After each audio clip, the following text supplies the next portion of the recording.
Well, friends, it was a little bit of a raw, chilly day out there with the rainfall and the cold temperatures, and it's only a harbinger of things to come, and we'll get to that in our forecast. But first, let's take a look outside at Seneca, Missouri with the Indigo Sky Casino and Resort. The pavement is wet down there as they've had some showers and rain off and on during the day, as most of the area has. And we take a look at the almanac. We only made it up to 46 today after starting out at 28. The normals are 45 and 25, so we were pretty close to that. Nowhere near the records of 73 and minus 11. Radar right now still showing some snow across central Kansas, extending up towards Kansas City. Some of the snow is now starting to move into our northern counties and mixing over with some snow.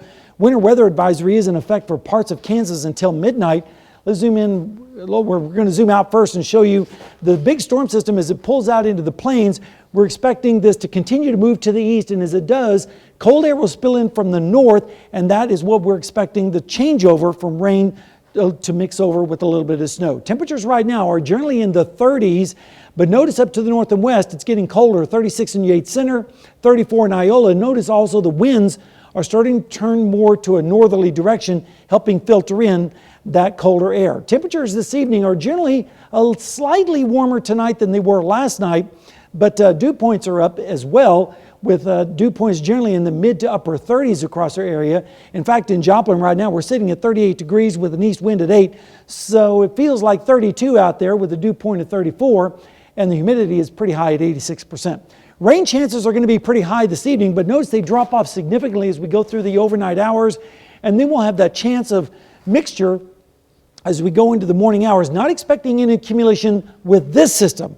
Different story on the next system that's coming down the pike. All right, let's take a look at the forecast for tonight. You can see winds turning around to the north and west with lows generally in the 30s and 20s, especially up towards the north and west. Then tomorrow we're going to see highs in the upper 30s to lower 40s with northwesterly winds with that storm system moving out of here.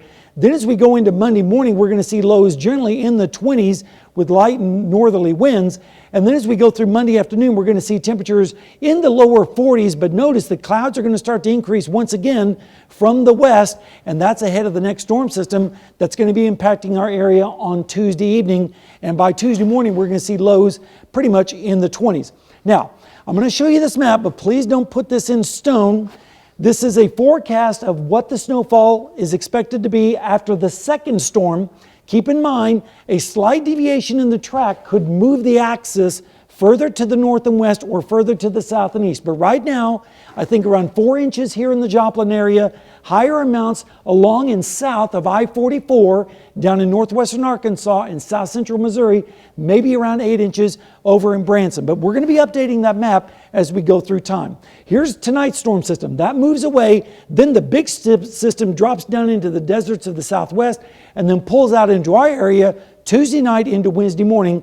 That's when we expect the big snowstorm to be impacting our area. Then the cold air starts to spill in behind that, and yet another storm system on the heels of that one. So we have lots of chances of snow in our forecast, starting with tomorrow morning, a slight chance. Then as we go into Tuesday night and Wednesday morning, better chance of snow, and then yet another storm system next weekend with, yes, another round of winter-like precipitation with temperatures in the 30s.